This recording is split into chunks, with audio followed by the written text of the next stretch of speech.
Hello बच्चों, मेरा नाम है विजय प्रजापति। तो बच्चों, आज के लेक्चर में मैं आप लोगों को बताऊंगा क्लास 10th साइंस के फिजिक्स का चैप्टर में आपको पढ़ा रहा था। उसका first lesson reflection and refraction of light, प्रकाश का परावर्तन और अपवर्तन, उसका मैंने एक लेक्चर दे चुका हूँ। उसका लिंक जो है इस वीडियो के डिस्क्रिप्शन बॉक्स में आपको दे दिया है। वहाँ से जाकर आप पहले उसको समझ लें, उस वीडियो को अच्छे से देख लें, फिर इसके बाद ये लेक्चर देखें, तब आपको बेहतर तरीके से समझ में आएगा। तो बच्चों, आज की जो हमारा वीडियो है इसमें हम आप लोगों को बताएंगे गोलीय दर्पण यानी कि स्फेरिकल मिरर के बारे में, जो भी कॉन्वेक्स कॉनकेव है, अवतल उत्तल दर्पण, और अवतल दर्पण में प्रतिबिंब कैसे बनता है, क्या रूल्स होते हैं, कैसे प्रतिबिंब बनता है, कैसे इमेज बनती है, उन सभी बातों पर आज हम लोग चर्चा करेंगे। ठीक है, तो सबसे पहले आइए हम इसको शुरू करते हैं। तो आज का जो हमारा टॉपिक है गोलीय दर्पण। ठीक है,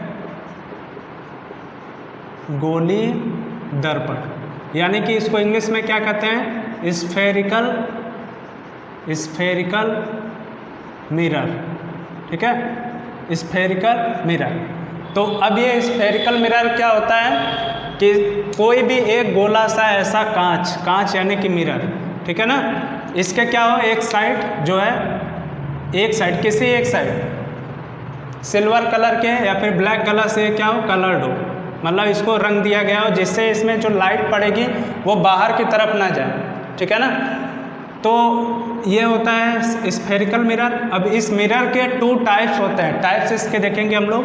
स्फेरिकल मिरर के 2 टाइप्स हैं। ठीक है, एक होता है कॉनकेव मिरर और एक होता है कॉन्वेक्स मिरर। ठीक है, कॉनकेव मिरर को हिंदी में बोलते हैं अवतल दर्पण।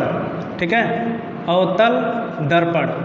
और कॉन्वेक्स को हिंदी में क्या बोलते हैं, उत्तल दर्पण। ठीक है, सबसे पहले हम लोग किसके बारे में पढ़ना है, गोलीय दर्पण यानी कि स्फेरिकल मिरर। इसके एक साइड क्या होगा, पेंटेड होगा, जिससे जो लाइट आएगी वो रिफ्लेक्ट, उसके अंदर ना चली जाए, उस पार ना चली जाए, वो लाइट रिफ्लेक्ट हो। तो इसमें टाइप्स कितने होते हैं, 2 टाइप्स। एक होता है कॉन्वेक्स और एक होता है कॉन्वेक्स और एक होता है कॉनकेव, यानी कि एक उत्तल होगा दर्पण और एक होगा अवतल दर्पण। ठीक है, तो आज हम लोग बात किसकी करेंगे यहाँ पर, अवतल दर्पण की। ठीक है, कि ये अवतल दर्पण में जो है इमेज का फॉर्मेशन कैसे होता है। ठीक, और ये कॉनकेव मिरर होता क्या है, तो हम लोग हेडिंग लगाएंगे यहाँ पर कॉनकेव मिरर। ठीक है बच्चों, तो यहाँ पर हम लोग क्या हेडिंग लगाएंगे यार,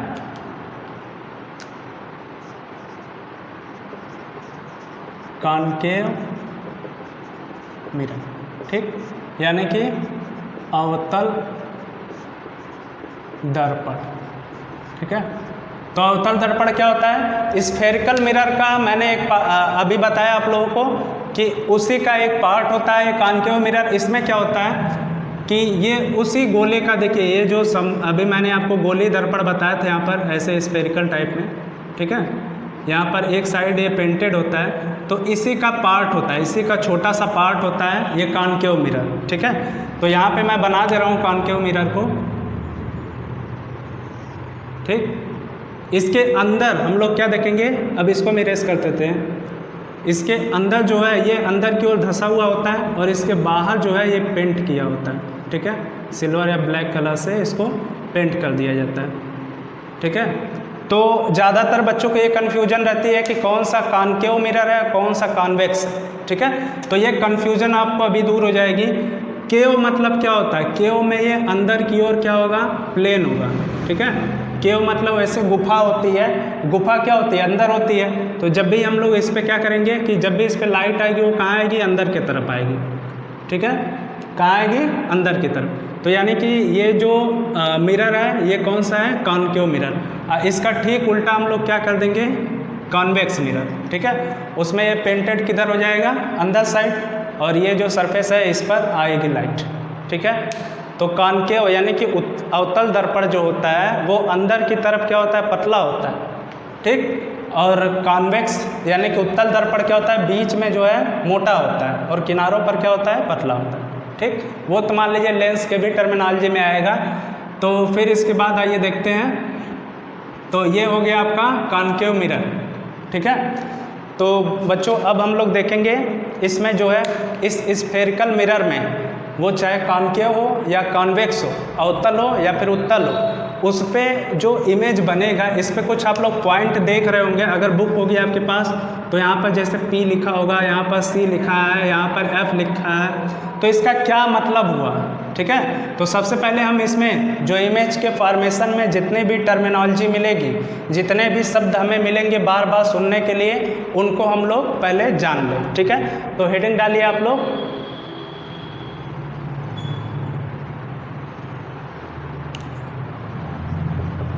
गोलीय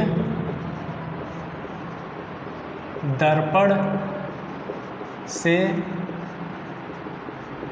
संबंधित परिभाषाएं या अवधारणाएं कुछ भी लिख सकते हैं, ठीक है, या तो फिर अवधारणाएं भी लिख सकते हैं, कॉन्सेप्ट, ठीक। तो इसकी इंग्लिश क्या हो जाएगी, definitions related with spherical mirrors, ठीक। तो एक ही मैं लिख रहा हूँ, एक आप लोग सुन रहे हैं, इसको लिख लीजिएगा। तो इसमें हम लोग क्या सबसे पहले हम लोग एक मिरर कोई बना लेते हैं, तभी हम लोगों को ये बात अच्छे समझ में आएगी, ठीक है।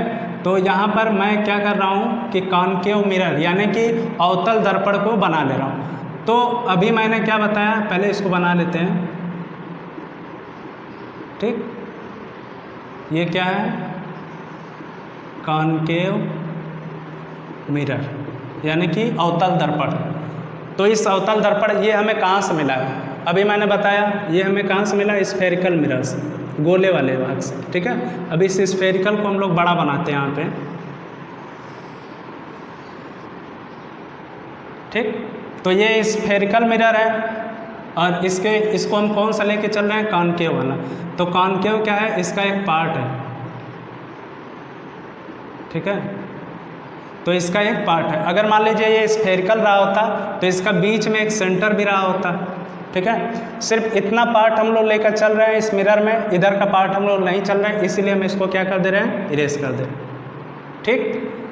तो अब हम ये सेंटर कहाँ से आया, समझ में आया, जिस स्फेरिकल मिरर से ये कॉनकेव मिरर लिया हुआ है उसी का ये सेंटर है, ठीक है। तो इसको बोलेंगे सेंटर ऑफ कर्वेचर, ठीक। इसको क्या बोलेंगे, लिख देते हैं इसका नाम सेंटर ऑफ कर्वेचर, ठीक है। क्या नाम है इसका, सेंटर ऑफ कर्वेचर, यानी कि इसकी हिंदी क्या होगी, वक्रता केंद्र, ठीक। फिर इसके बाद हम लोग क्या देखेंगे कि ये जो केंद्र है यहाँ से अब इस मिरर का, तो वक्रता केंद्र मतलब समझ में आया कि जो अवतल दर्पण का हम लोग जिस गोलीय दर्पण से लिया गया है उसका केंद्र क्या कहलाएगा, सेंटर ऑफ कर्वेचर यानी कि वक्रता केंद्र।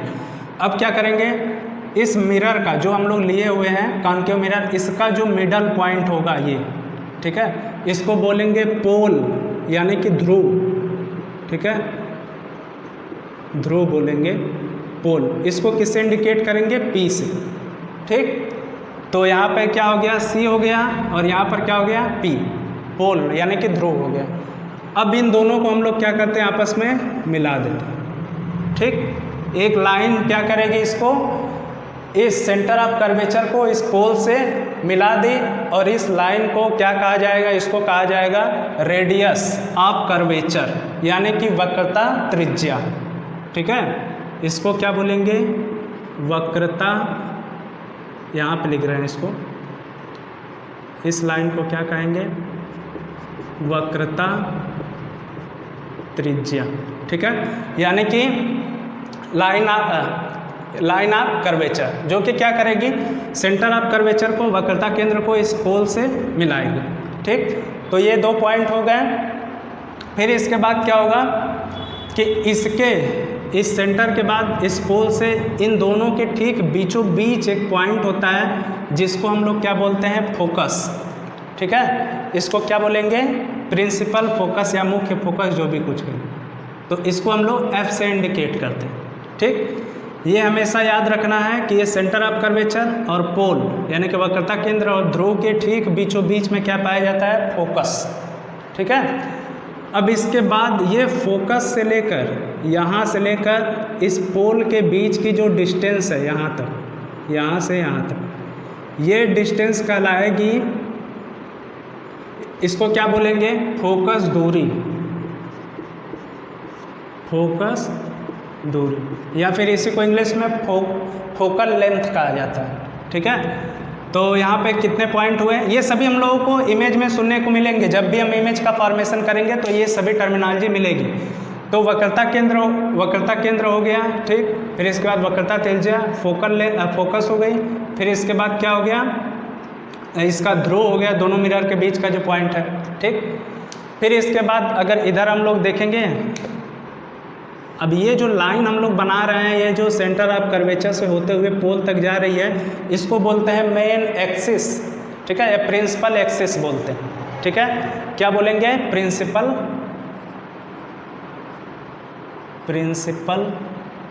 एक्सिस, यानी कि इसी को मुख्य अक्ष कहा जाता है। ठीक, तो इतनी बातें थी जो कि शायद आप लोगों को समझ में आई होंगी। एक होता है फोकल प्लेन, ठीक है, फोकस प्लेन, यानी कि फोकस तल। अब जैसे ही मान लीजिए आप लोग कि इधर से कोई लाइट आ रही है, सनलाइट, कोई भी अगर लाइट आ रही है तो वो कहाँ आएगी, इसके ठीक है मिरर पे रिफ्लेक्ट होने के लिए आएगी। ठीक है, तो अगर इसके बीच में हम लोग, ठीक है, फोकस पे ही एक कोई चीज़ ऐसा रख दें जो कि वो लाइन आ रही है, तो इसके क्या होगी, परपेंडिकुलर होगी। देखिए परपेंडिकुलर किसे कहते हैं, कि जो ऐसे हो, ठीक है, बिल्कुल ऐसे। तो जब यहाँ फोकस पे कुछ मतलब अगर कोई वस्तु है या फिर कुछ भी है, तो अगर जो रेज आ रही है इसके थ्रू आ रही है, इसके थ्रू आने के बाद इससे रिफ्लेक्ट होगी, तो वो इसकी क्या कहलाएगी, फोकस तल, यानी कि फोकस प्लेन भी उसे कहेंगे। ठीक है, तो ये सभी टर्मिनोलॉजी थी जिसको आप लोग देख लीजिएगा अच्छे से। वक्रता केंद्र हो गया, वक्रता त्रिज्या हो गई, ठीक, ध्रुव हो गया इसका, फिर इसके बाद इसका जो द्वारक है, ये इसका क्या है, ओपनिंग है, द्वार है। फिर इसके बाद फोकस दूरी भी हो गई आपकी, फिर इसके बाद फोकस तल मैंने आपको बता दिया, तो इसका आप स्क्रीनशॉट ले लीजिए, ले चुके, ठीक। अब इसके बाद हम लोग बात करेंगे इमेज फॉर्मेशन, किसमें, इसी कॉनकेव मिरर में, ठीक। और उससे पहले हम लोग इसकी कंडीशन को जानेंगे। तो ये सबको याद हो गया ना, ठीक है, इसको मिटा दे रहे हैं।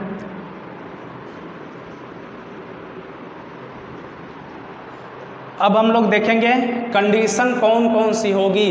जैसे मान लीजिए कि हमने एक ऐसे मिरर ले लिया, ठीक है, कौन सा मिरर है ये, कॉनकेव, अवतल दर्पण, ठीक।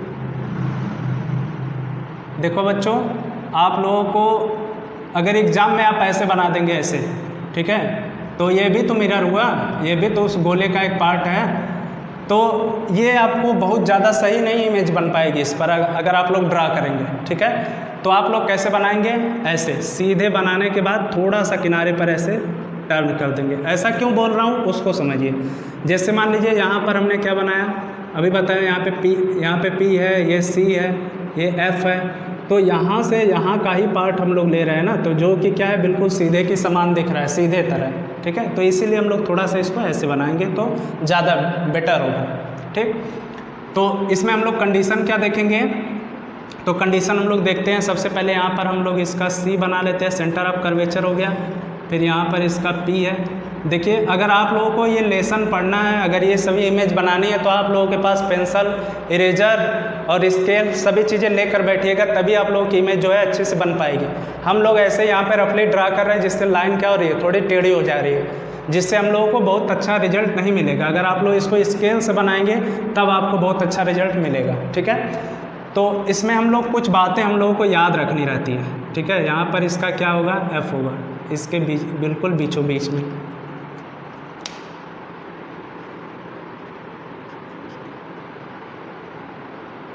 वो हमें कौन सी बात याद रखनी है वो देखिए। जैसे मान लीजिए इधर कोई ऑब्जेक्ट है, ठीक, कुछ रूल्स है, उसको पॉइंट वाइज करके लिख लीजिएगा। ऐसे मान लीजिए फर्स्ट सेकंड ऐसे करके। तो इसके हमें याद रखना है कि जब भी कोई पैरेलल कोई रेस आ रही है, ठीक है, इस मिरर के जो है कोई रेस इसके पैरेलल आ रही है, मतलब समांतर आ रही है इससे टकराने के लिए, तो वो जो रेस है वो टकराने के बाद वो रिफ्लेक्ट होकर हमेशा फोकस से जाएगी। ठीक है, क्या बताया मैंने कि फर्स्ट कंडीशन में क्या है कि जब कोई रेस इसके इस मिरर के पैरेलल आ रही है तो वो मिरर से टकराने के बाद क्या होगी कि फोकस से होकर चली जाएगी। ठीक है, रिफ्लेक्ट होगी। जैसे मान लीजिए ये तो मैंने ऊपर से बनाया, इसको मान लीजिए यहाँ से बना रहा हूँ नीचे से, तो ये भी तो इसके मुख्य अक्ष के समांतर हुई, पैरेलल हुई, और यहाँ से टकराने के बाद ये भी कहाँ जाएगी, इसी से होकर चली जाएगी। ठीक है, तो ये कंडीशन हो गई फर्स्ट इसकी। ठीक, अब सेकंड कंडीशन हम आपको बताते हैं, उसको देखिए। ये कंडीशन फर्स्ट है। सेकंड कंडीशन में क्या होगा कि जैसे मान लीजिए हम लोग यहाँ पे मिरर बना दिए एक, ठीक है,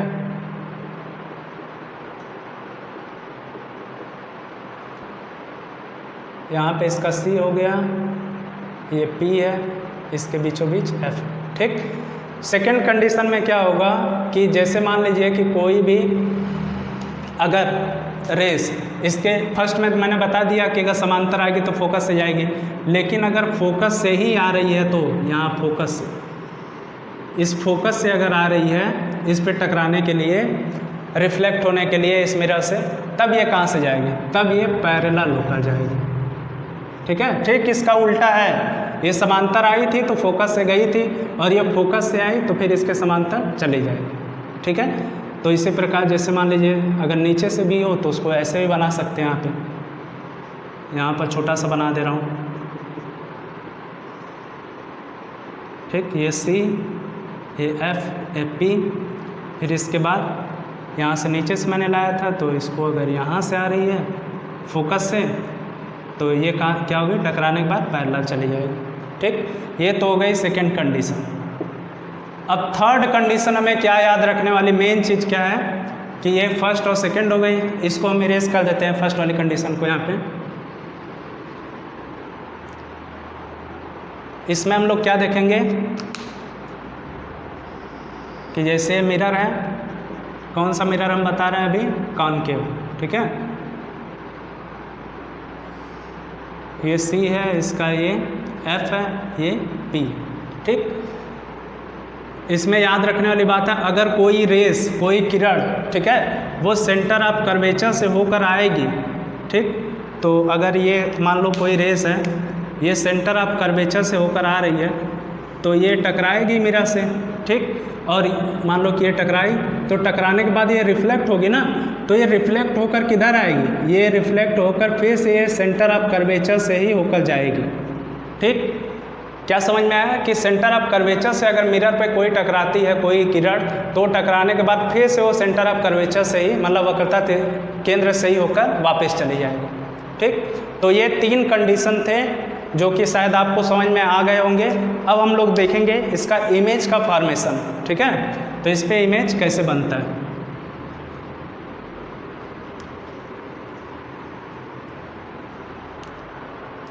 तो इमेज के लिए बहुत सारी कंडीशन आपके देखेंगे, अगर बुक में दिया होगा कि जब वस्तु यानी कि जब ऑब्जेक्ट कहाँ हो, इनफाइनाइट पर हो, जब कोई ऑब्जेक्ट जो है सेंटर ऑफ कर्वेचर पर हो, या तो फिर जब कोई ऑब्जेक्ट सेंटर ऑफ कर्वेचर और फोकस के बीच में हो, ऐसे करके। तो इसी को हम लोग यहाँ पर डिस्कशन करेंगे। ठीक है, तो इससे पहले एक चीज़ और थी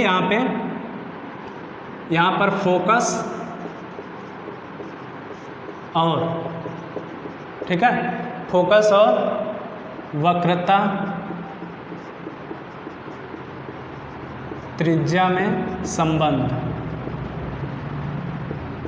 ठीक, यानी कि किसके बीच में ये सिमिलरिटी पूछ रहा है।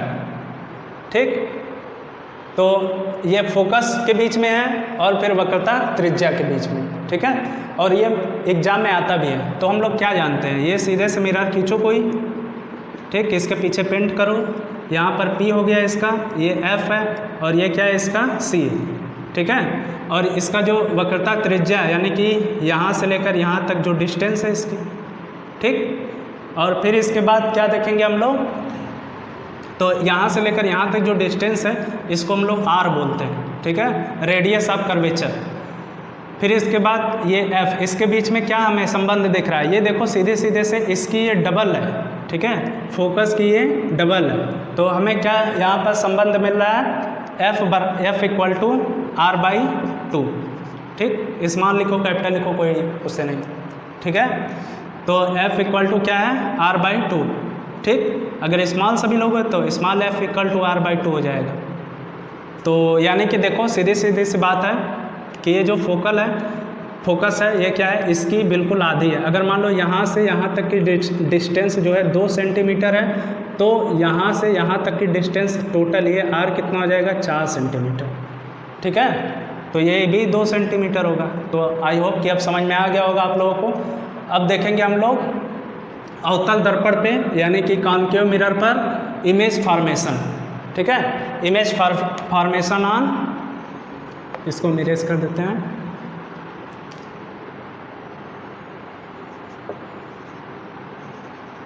Image formation on concave mirror. ठीक, तो यानी क्या होता है